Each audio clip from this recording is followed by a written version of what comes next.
creating a dynamic volunteer community, strategies for recruitment, engagement, and retention. So, all right. And so for those of you that don't know me, my name is Gung. It's pronounced like gung ho, if that's easier. And this is kind of my background. And so I went to school at Michigan State, did a graduate degree at Harvard Business School. Spent some time in the for-profit sector with these different places, but really, felt a urge uh, to give back and do something entrepreneurial again. And so wanted to do something that will impact focus, and so started Civic Champs in 2019. And so we've sort of been serving nonprofits in terms of volunteer management software ever since then. So that's been my favorite thus far in terms of all the things I've done. And so in many ways, that's become sort of my passion as well. I also serve on the board of a nonprofit called Westminster Neighborhood Services, so it gives me a little bit more hands-on experience as well. And if anyone's looking to apply and you're in the Indy area, we are looking for a new executive director as well. So reach out if you're interested. All right, so for today's topics, we have 5 things on tap for today. First is I thought we just share a little bit of proprietary data that we put together in terms of trends on volunteering, just level set everyone in terms of the state of the industry. And from there, we could talk more about, what does that mean in terms of creating a effective volunteer recruitment strategy, or then thinking about how do we engage our volunteers, and then of course looking at the back end in terms of appreciation and retention. And if you stay till the end, like always, we have some freebies, and so we'll share that with you all at the end. And so diving right into trends here. And so we have kind of 3 years of information here. So in 2022, when we looked at Civic Champs data, we saw that these were kind of the averages that we saw across our cohort of about 54 nonprofits, it looks like, right? So 156 active volunteers on average, 2,000 or so hours per organization, $63,000 of monetary impact, and then activities per organization. This is how many instances of volunteering we saw, right? In 2023, we saw that really increase quite a bit, right? And so that was a 32% increase in number of volunteers, really healthy growth there. Number of hours grew by 69%, and then the number of activities grew even more by 77%. Right? And then finally, pretty hot off the press, we look back at 2024.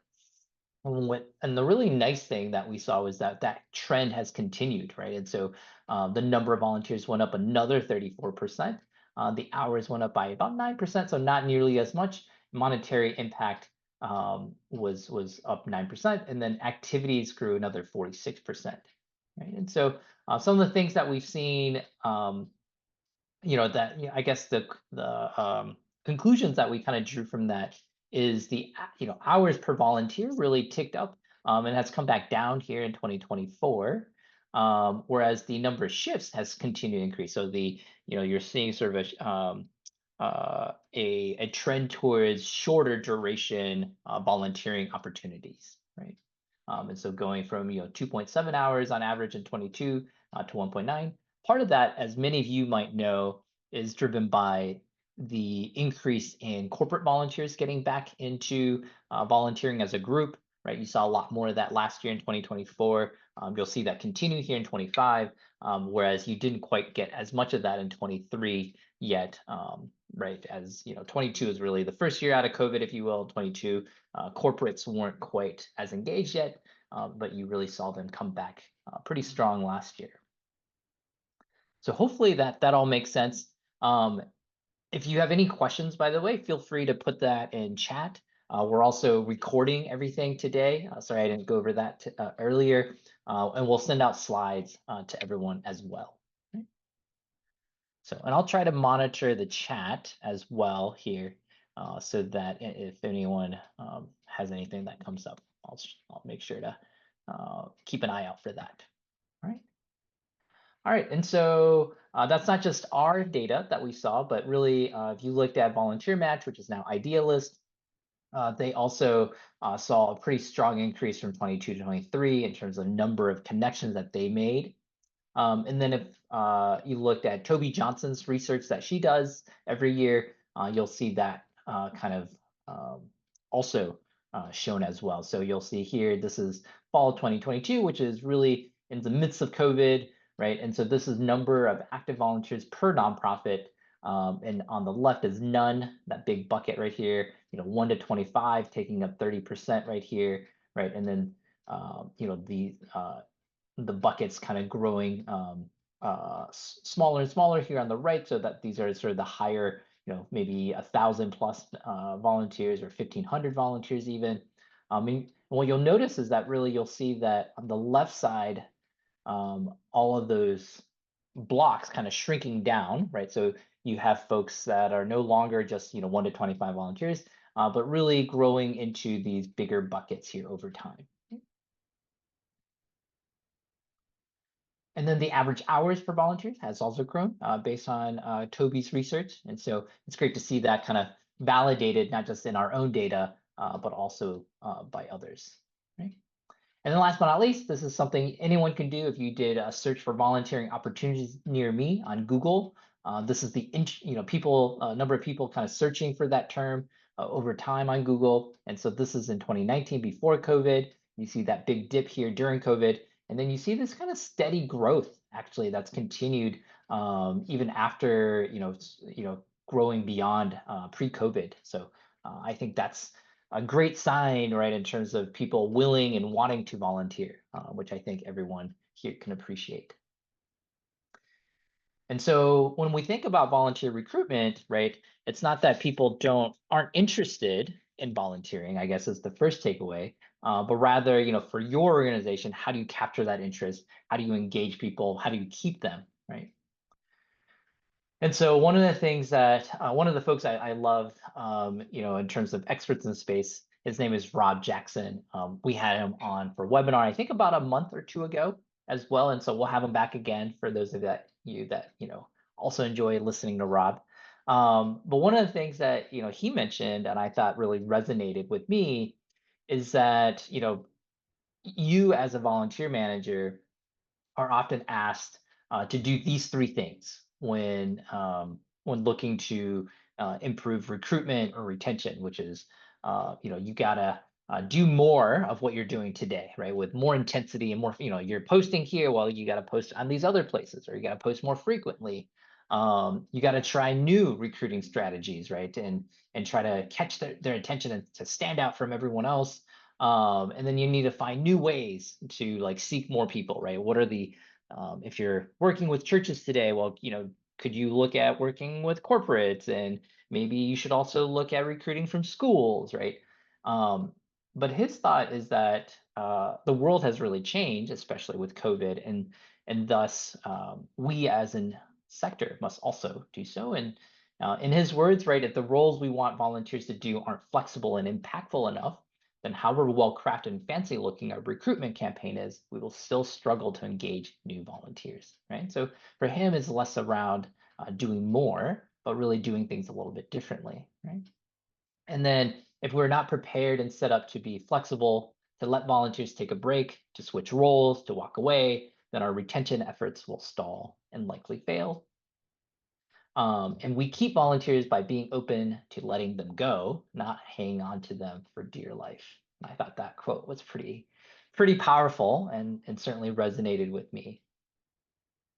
And so what does it mean to take, Rob's advice, right? And so instead of working harder, changing to working smarter, instead of, messages that, trying to grab people's attention, but really think about messaging that resonates.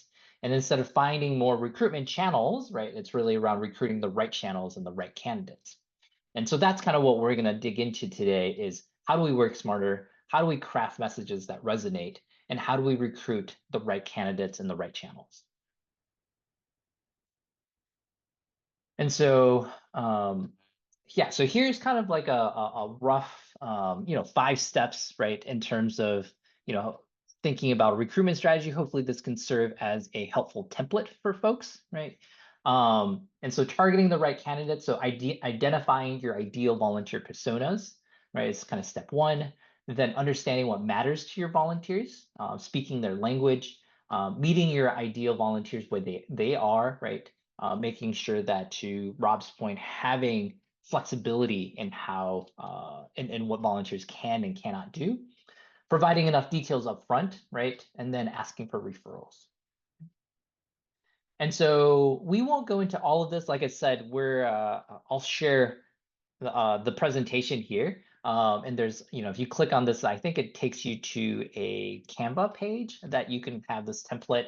But this is a way for you to create your volunteer personas, right? So thinking about, okay, if you close your eyes, right? And maybe we can do this together right now. Like if you close your eyes right now and you thought about your 3 to 5 best volunteers, right? If you can visualize them, who are they? What do they look like, right? Like who is that person, right? And then when we say analyze your best volunteers and sort of compile their list of notable attributes, is think about, what makes each of those folks a great volunteer, right? Is it, you're like, oh, it's because Sue is super positive, brings a lot of energy, Bob is super consistent, whatever those attributes are that make them great volunteers, write those down, right? And that can be different actually for your organization versus a different one, because you have different needs.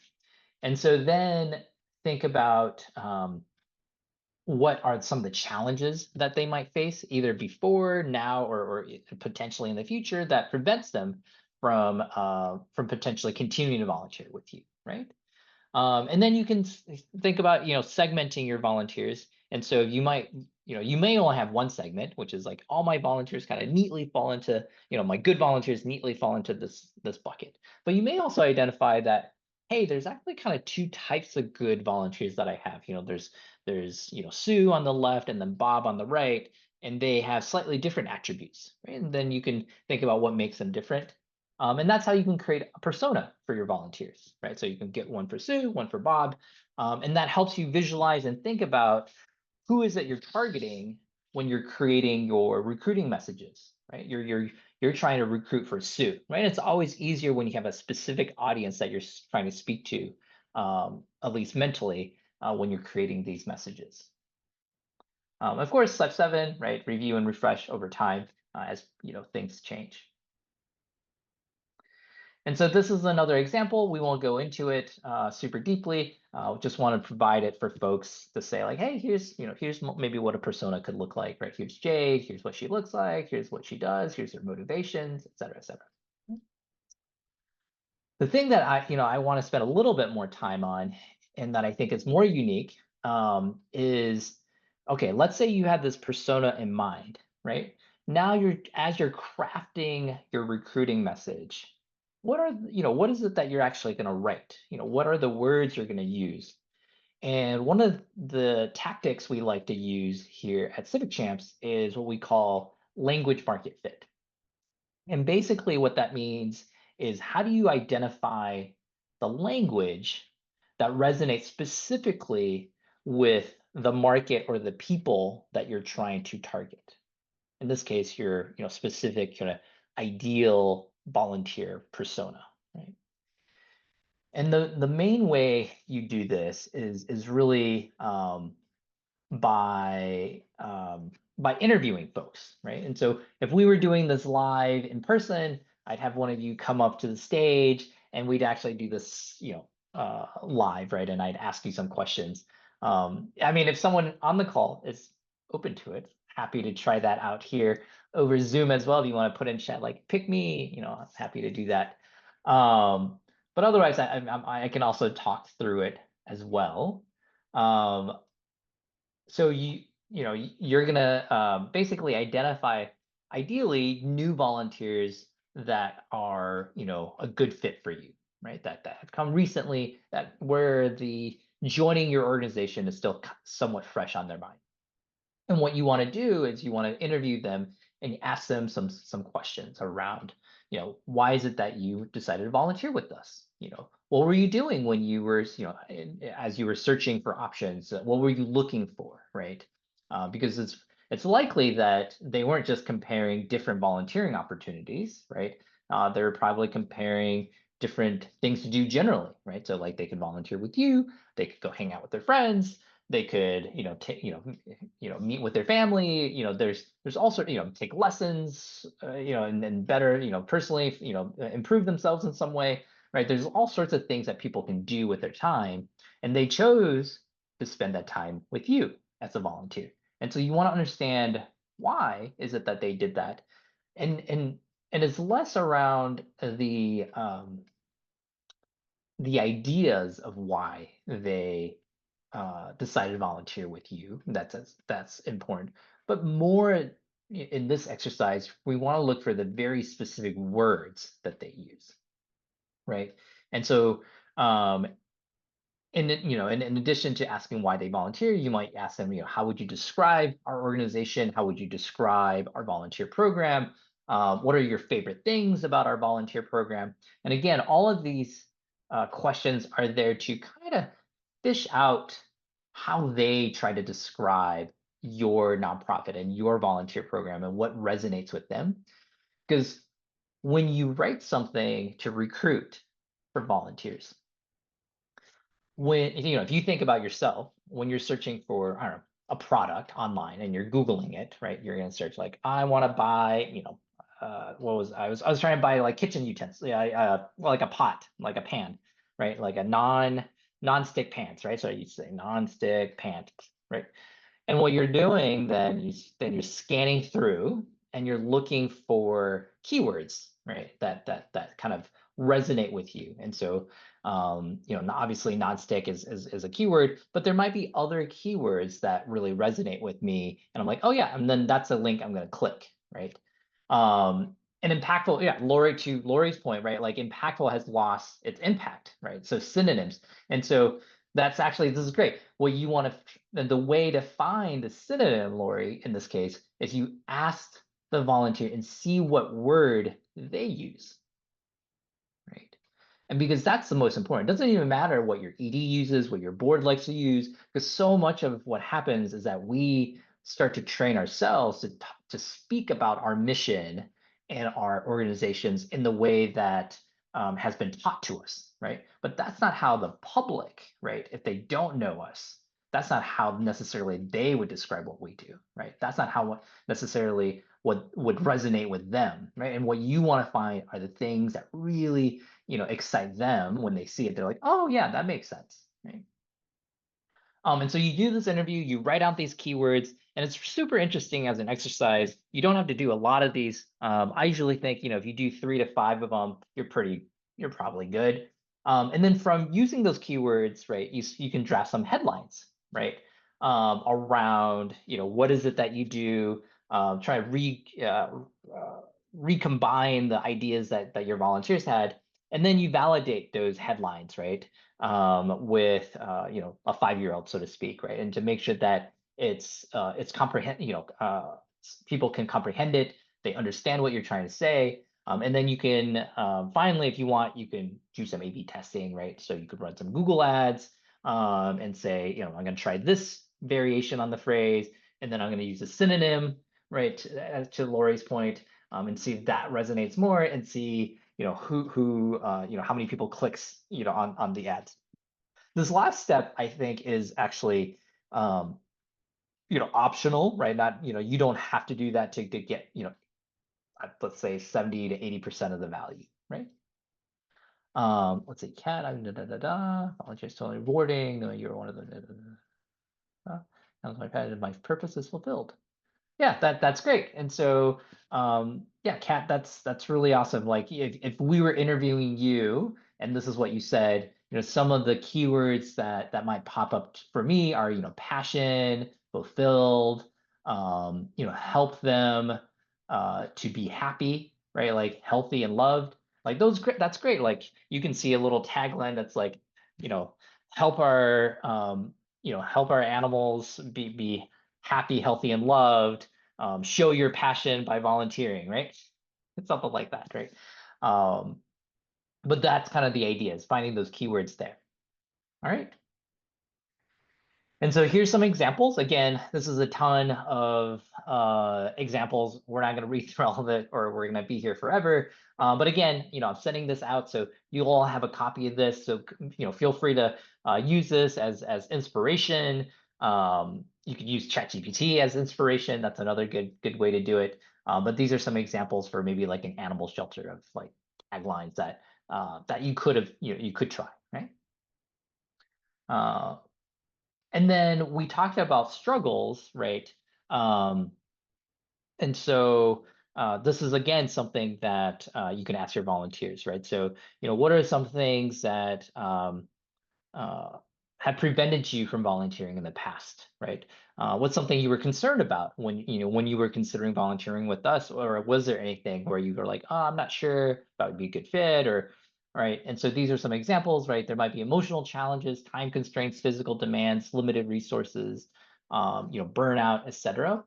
And one of the things you could do here is you can actually write a headline also to address some of these concerns up front, right? And you can, it might not be your main headline, but maybe in your bullets as you're describing being a volunteer, or you can kind of not sneak these, ideas in, but really, kind of speak to them, right? And say like, hey, if a bunch of folks noted that like time constraint was a big concern, maybe you talk to that and say, hey, we actually have very flexible ways, if you're, for volunteers, even if they have time constraints, right? And again, use that keyword so they see it time constraint. It's like, oh, look, there's an explanation on how, someone else or how this organization gets around that, right?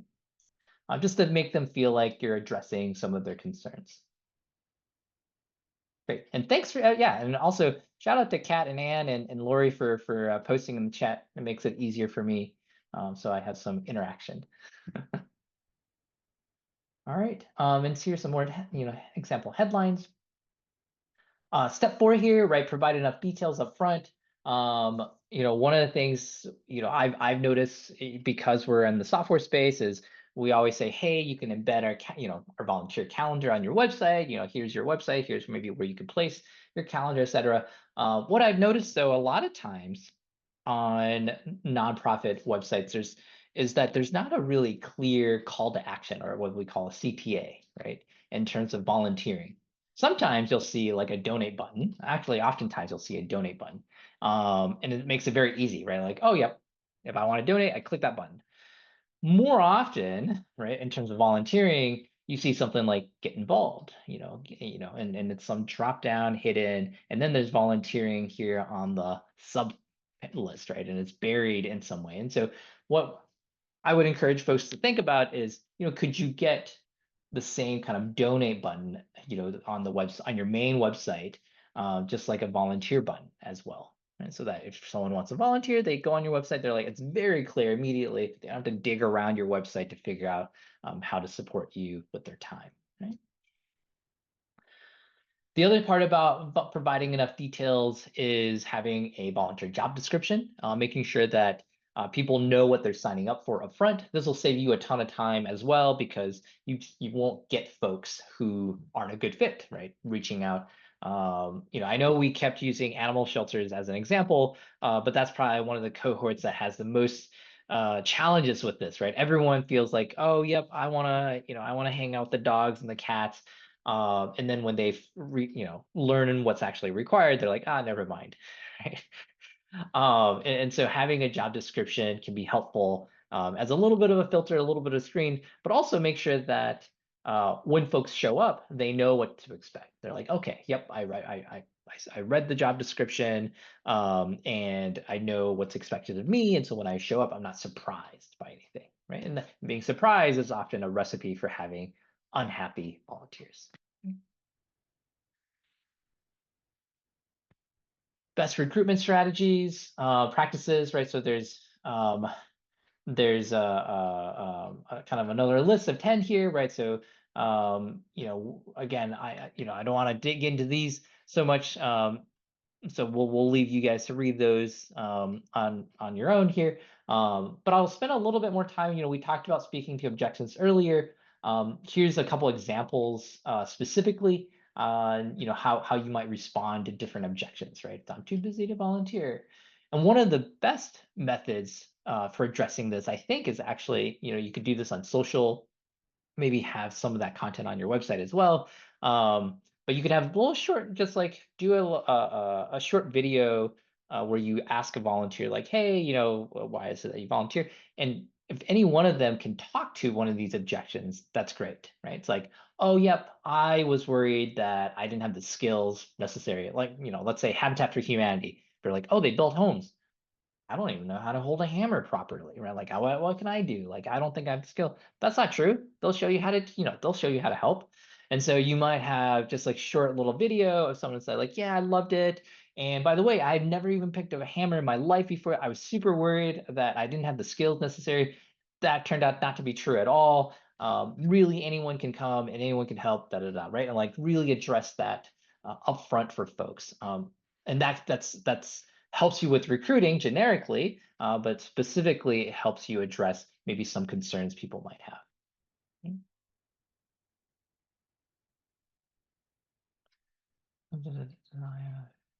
Make some people not to want to. My heart is to never stop fighting for the animals. Yeah, thank you. Yeah, Kat, that's yeah. I mean, I think a lot of us obviously are in the sector because we believe in it. It's certainly not for the pay. So.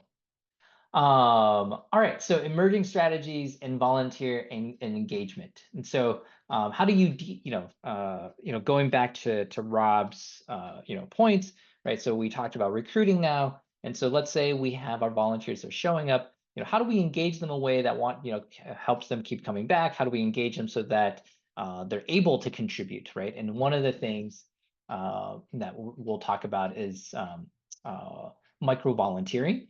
It's very similar to micro donations, right? Micro donations are small dollar donations, right? Micro volunteering is kind of more shorter, more specialized volunteer activities that require maybe an hour or less, right? That allows you to engage more folks in a wider audience. And so, and the idea here and why this is so powerful is that in 1966, so a pretty long time ago, a couple professors, Fraser and Friedman, did this very classic study, right? They call it the foot in the door study.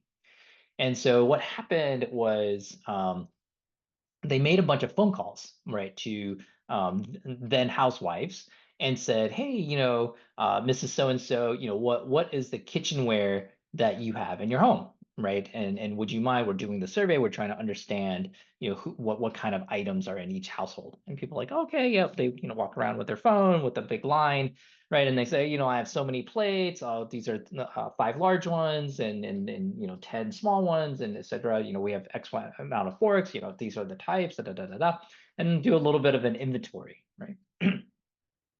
And then what happened then is after a couple of days, they would ask for a follow-up and they would say, hey, Mrs. So-and-so, actually, thank you so much for what you just offered. Would you mind if we sent somebody to your house to just kind of validate, and everything that you told us to, we just want to take, a closer look and do a proper inventory.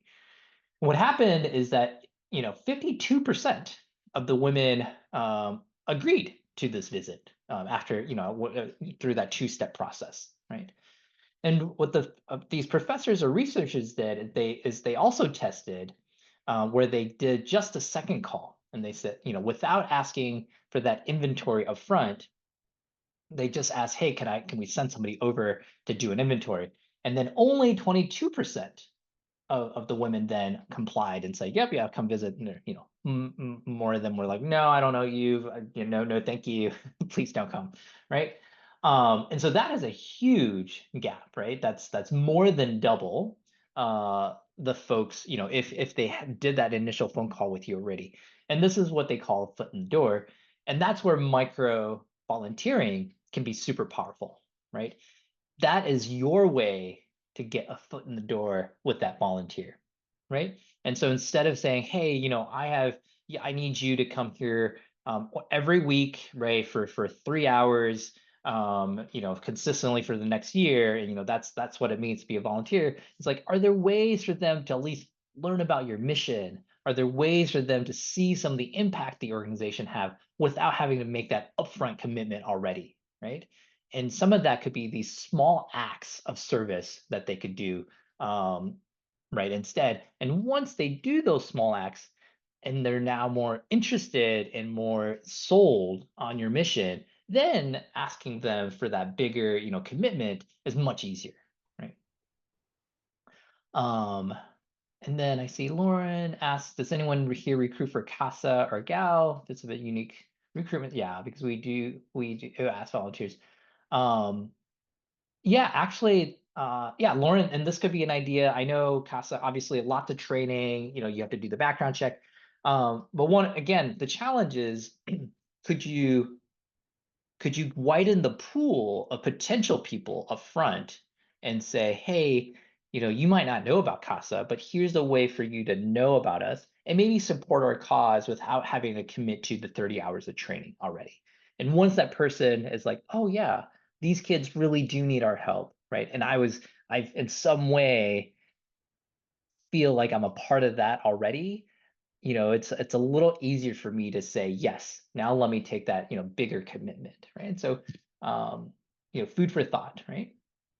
And so these again are some different ideas in terms of flexible activities or activities that take less than 5 minutes.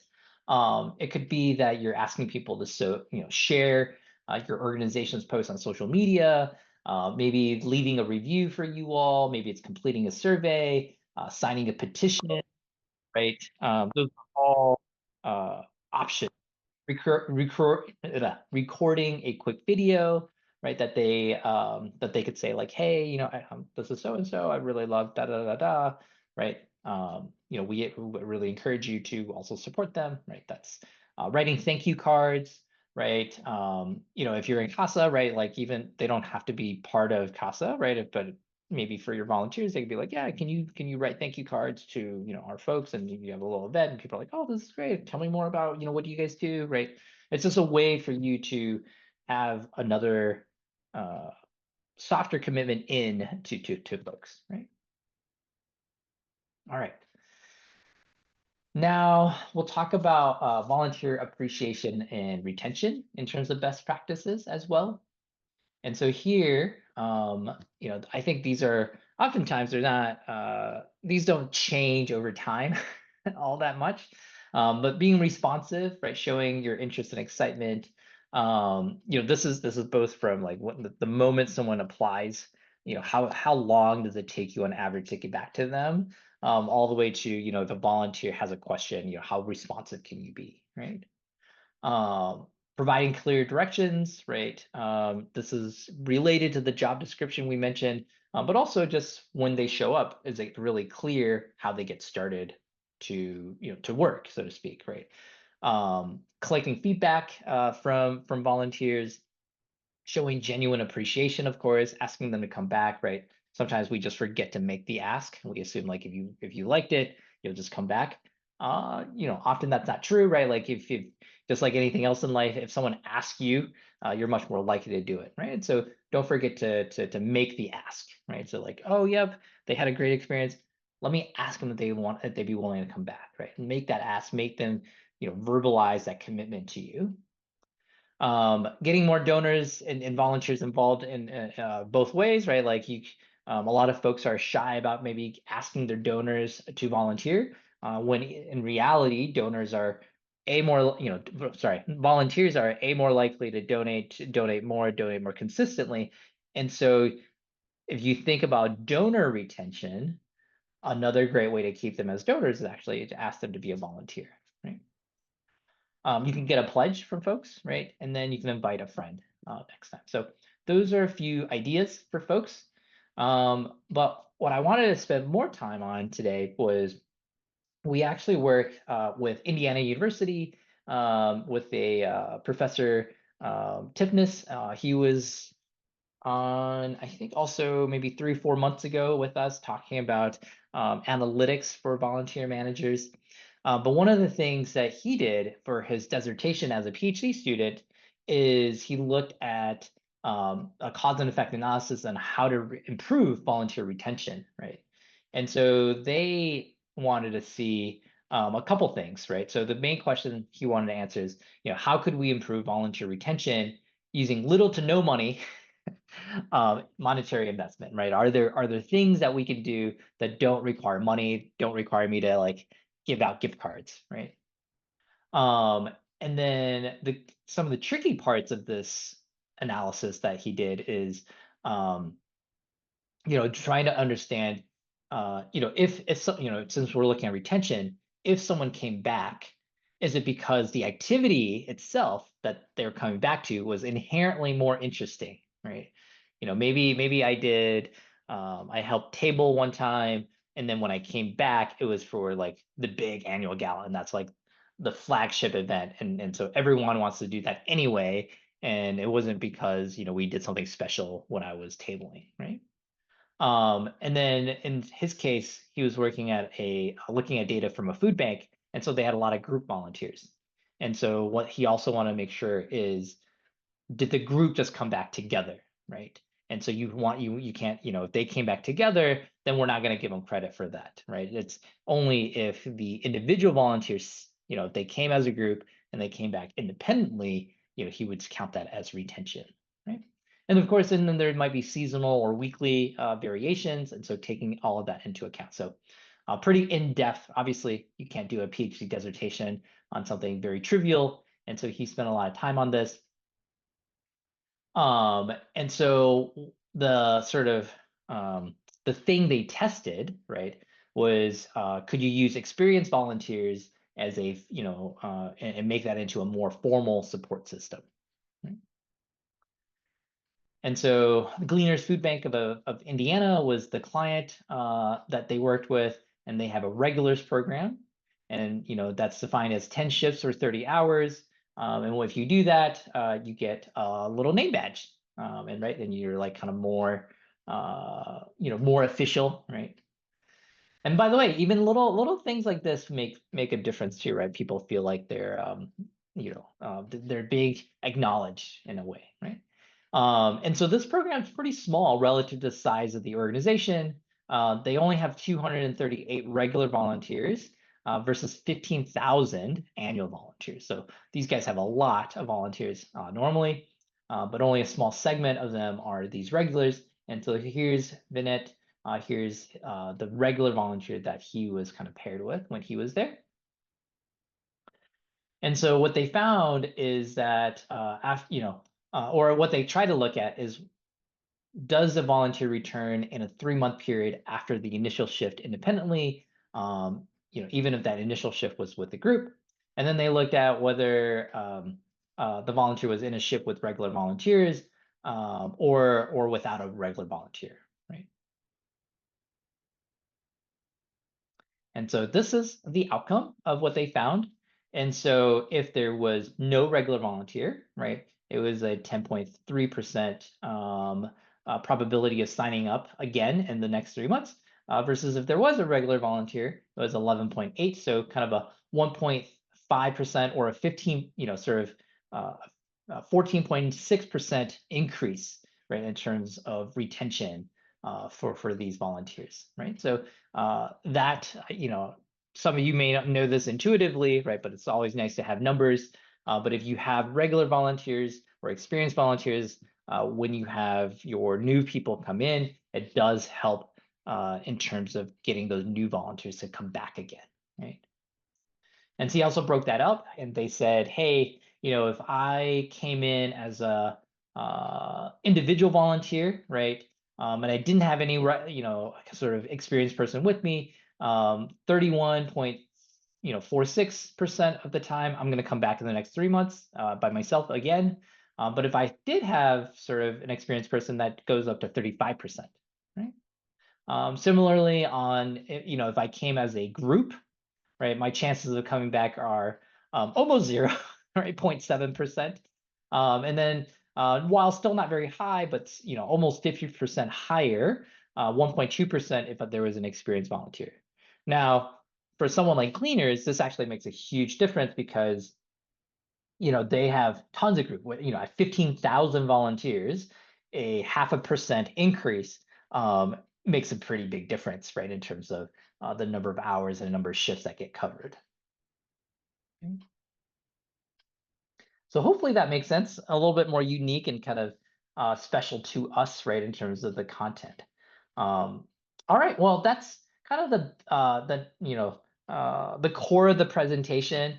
We'll do Q&A after this as well, and so encourage folks, if you have any questions, to post those in chat. If you want to come off mute as well, that works. But while we're waiting for folks maybe to type something up, just real quickly on Civic Champs, like I mentioned, we're a volunteer management platform. We help across the full life cycle of volunteering. So from recruiting to onboarding to engaging to reporting. And so some of the things that we have include, a kiosk, or in this case, a mobile app for people to easily check in. They can just kind of click, button, click again what they're doing, and they're checked in, right? And they remember to check out. That's great. If they don't, it'll auto check them out, right? And then when they do check out, one of the things that we collect are these little nuggets or reflections or feedback. A, it's great for retention, but B, also, we were talking about language market fit earlier, right? This is actually a great place to kind of mine without having to interview folks. What words people use when they're sharing back, how great the opportunity was, right? Like, what is it that they said, right? Was it quote unquote impact? Was that the word, or did they use a different word? And you can kind of mine the responses for some of those insights. And then here is reporting. We try to make that super easy too. And so you could see, each row here is an active service. Hannah was a mentor for 3.5 hours. Unfortunately, it looks like Hannah didn't have a good experience. And then if you moused over, like you saw, you could see the comments that people leave as well, right? And so that's just a little about us. If people want to learn more, please feel free to reach out. And then we also have, like I said, some freebies. And so one of the really cool things that we do is we have our newsletters. And so we have newsletters for actually, I think we do 5 different newsletters. One of them is monthly. Our mentoring newsletter is monthly. We have a general newsletter, and then we have one for Habitat for Humanity, one for animal shelters, and one for hunger relief. That's kind of special for those sectors. And then, like I said, and then we have a general one. And so it's we try to it's all educational. There's no product, nothing about Civic Champs necessarily. We usually highlight a nonprofit, right? So this is an example from, I think, last week's. We also often will partner with Instrumental to highlight some grants for organizations that you can apply for. So trying to provide as much value as we can through the newsletters here. Okay, so take a look. I just put the link in chat on how you might be able to sign up for your specific newsletter. And then real quickly, right, if you do book a demo with us here on before the end of June, just mention that you met us through this webinar, and we'll give you kind of a 10% discount. And so yeah, actually, let me grab the link for that and put that in chat as well. And then we'll come back here, right? And then last but not least, we have some upcoming webinars as well. And so we have a really cool one with our friends at Little Green Light. And we're going to be joined by volunteer managers at Olympic Discovery and Housing Hope, right? Olympic Discovery Trails, right? And Housing Hope. And so there's a QR code here to register for that one. I think looks like that's next week. Oh, no, 2 weeks out from now. 2 weeks out from now. And that's going to be talking about how we strengthen volunteer and donor relationships. So LGL is a donor CRM that we integrate with. And so we looked at some of the data between the two of us, and trying to draw some insights on, what happens when you have volunteers who are also donors who are also volunteers, and et cetera. And then having 2 volunteer managers actually talk to that more directly, right? So it's not just coming from us. Finally, here's how to stay in touch. And so here's my email and everything, and so and my QR code.